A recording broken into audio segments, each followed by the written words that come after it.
तो उधर बिहार, और अभी कुछ दिन पहले बिहार में चुनाव हुआ था, और उस बिहार के चुनाव में आपको पता है किसे ठगा गया? हमारी माँ को, हमारी बेटी को, हमारी बहनों को। पूरे 5 साल जब नौकरी की बात की गई तो नौकरी नहीं दी। जब ये कहा गया कि हमें रोजगार दो तो रोजगार नहीं दिया गया, सुरक्षा मांगी तो सुरक्षा नहीं दिया गया, और जब चुनाव आया तो हमारी बहन बेटियों को 10-10 हजार रुपया बांट करके और उनको कहा गया कि आप वोट कर दो।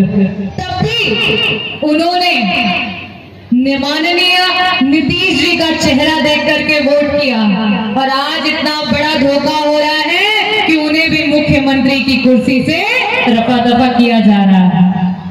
ये बताइए हमारे विश्वास के साथ धोखा है कि नहीं है? और यही बॉर्डर पार ये सब हो रहा है, और यही षड्यंत्र आपके लिए भी चल रहा है। आपके पास भी आएंगे, आपसे भी बात करेंगे, आपको भी लोभ देने का प्रयास करेंगे। ये राजनीतिक मंच नहीं है, लेकिन आपके बीच में ये बातें इसलिए कह रही हूँ क्योंकि मैं चाहती हूँ कि हमारे बेटों को दर दर ना भटकना पड़े। जैसे आज बिहार की महिलाओं के पास वो 10 हजार 10 दिन में खत्म हो गए, और उनके घर के बेटे, उनके घर के पुरुष कहीं बसों में, कहीं ट्रेनों में, भीड़ों में, और जा जाके दूसरे प्रदेश, यहाँ तक कि जहाँ युद्ध चल रहा है उस देश में जाकर के गुलामी वाली नौकरियां कर रहे हैं, लेबरों का काम कर रहे हैं, पढ़े लिखे बच्चों के पास नौकरियां नहीं हैं। और यहाँ ये पूरा पीडीए समाज, पूरा मंच परिवार, समाजवादी पार्टी मुखिया राष्ट्रीय अध्यक्ष अखिलेश यादव जी सिर्फ एक चीज चाहते हैं कि ये देश संविधान से चला। एक समय था जब इस देश के पास संविधान नहीं था, किसी दलित के पास कुर्सी नहीं होती थी बैठने के लिए, किसी पिछड़े के पास कुर्सी नहीं होती थी बैठने के लिए, किसी माँ को कुर्सी नहीं दी जाती थी, किसी महिला को नहीं पूछा जाता था। उस संविधान की देन है कि आज आपकी बहन, आपकी बेटी एक हिस हाथ में मंच पे खड़ी होकर के माइक लेकर के आपके बीच में आवाज उठा रही है। उस सदन में जाकर के खड़ी होकर के इस देश की तानाशाही सरकार से, इस देश की डबल इंजन की सरकार से आपके हक, आपके अधिकार की बात कर रही है। लेकिन मेरी आवाज जो है वो तभी और मजबूत हो पाएगी ये पीडीए जब एक साथ होकर के आवाज को उठाएगा।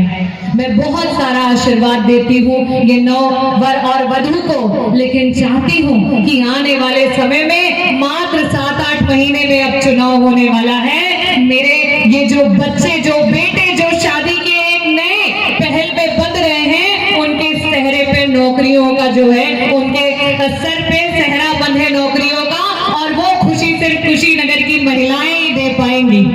अभी बहुत मंचों से हुआ कि हमारी महिलाएं तालियां नहीं बजा रही हैं, हमारी महिलाएं जो है वो कहीं से आवाज नहीं आ रही है। मैं माननीय जो संचालन कर रहे थे हमारे अध्यक्ष जी, उन्हें कहना चाहूंगी और मंच को कहना चाहूंगी, ये वो महिलाएं हैं जो शांति से, समझदारी से, सूझबूझ से सब समझती हैं, और जिस समय मौका आता है बटन दबा करके अपने हर अधिकार का जवाब मांगती है। मांगती है कि नहीं मांगती है? देखिए मैं एक बड़े ही मामूली परिवार से हूँ, बहुत मामूली परिवार से, एक दलित परिवार से, और आज यहाँ इसीलिए खड़ी हूँ क्योंकि पढ़ पाई, शिक्षित हो पाई, और शिक्षित होकर के डॉक्टर बनी, डॉक्टर होकर के विधायक बनी, और आज सिर्फ एक ही सपना लेकर के चल रही हूँ कि पीडीए संयुक्त होगा तो पीडीए के बच्चे आगे बढ़ेंगे, पीडीए के बच्चों को नौकरी मिलेगी, पीडीए का बच्चा पुलिस बनेगा, पीडीए का बच्चा कलेक्टर बनेगा,